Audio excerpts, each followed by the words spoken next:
Joe Rogan is a media phenomenon. In 2019, his podcast, The Joe Rogan Experience, was reportedly downloaded 190 million times in a month.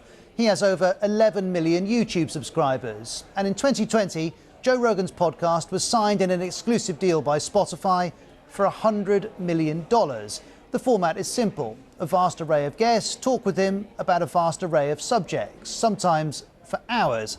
And Joe Rogan and his guests can also sometimes cause controversy. In December, one guest, the virologist Dr. Robert Malone, made a number of misleading claims about vaccines during the podcast, which prompted this reaction.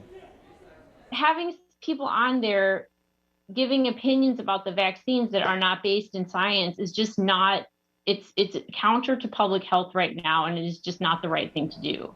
Dr. Wallace was one of 270 healthcare professionals who wrote an open letter to Spotify urging it to act on misinformation in Joe Rogan's podcast. But it was the intervention of one of rock music's original rebels that made this story go global. Neil Young threatened to pull his music from Spotify, saying they can have Rogan or Young, not both. Well, Spotify chose Rogan, and Young's music has been removed at his request. A few days later, another Canadian legend, Joni Mitchell, followed suit. And Joe Rogan has responded to the entire furore with a video on Instagram. So my pledge to you is that I will do my best to try to balance out these more controversial viewpoints with other people's perspectives so we can maybe find a better point of view. Spotify also responded. It released a statement saying the company is working to add a content advisory to any podcast episode that includes a discussion about COVID-19. So Rogan stays, but with a warning. And we can't understand that decision without understanding the finances behind this.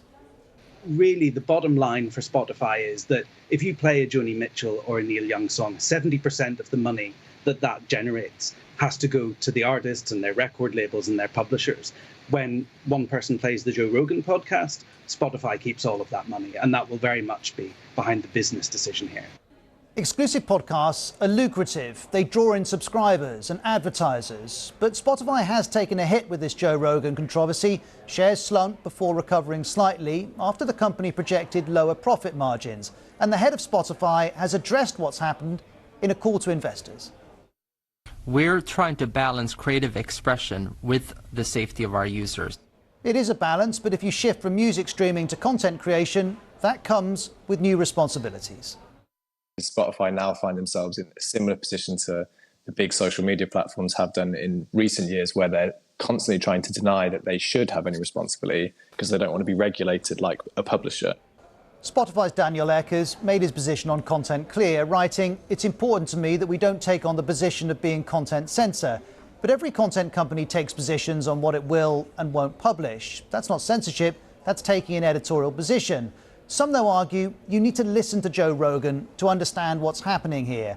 Jemima Kelly, writing in the Financial Times this week, said if Joe Rogan's critics listened to his podcast, they would know that the presenter is a genuinely open-minded host who seeks out all sorts of opinions rather than blindly following those of a particular tribe. For his part, Joe Rogan says he explores ideas that are controversial but can later become mainstream, like the Wuhan lab leak theory on COVID-19. And Batya Ungasagan from Newsweek argues he's meeting a need. Joe Rogan is producing content for people who want to see their own skepticism reflected in what he's saying. They're not going to him for medical advice. They're going to him to hear how other people think. They are, but on occasion they will also hear, sometimes unchecked, opinions that are not rooted in available evidence. And for some, that's a problem. The notion that he has such a large audience being constantly confused, fed disinformation is just too much. It is harmful to our ability to, if not end, at least diminish the impacts of this pandemic as soon as possible. Both Spotify and Joe Rogan know that he and his guests are what make the show. The podcast is different, and that difference is hugely popular. But just as Joe Rogan has the right to talk to who he wants, so musicians and scientists have the right to urge Spotify not to give a platform to COVID advice that isn't rooted in available evidence.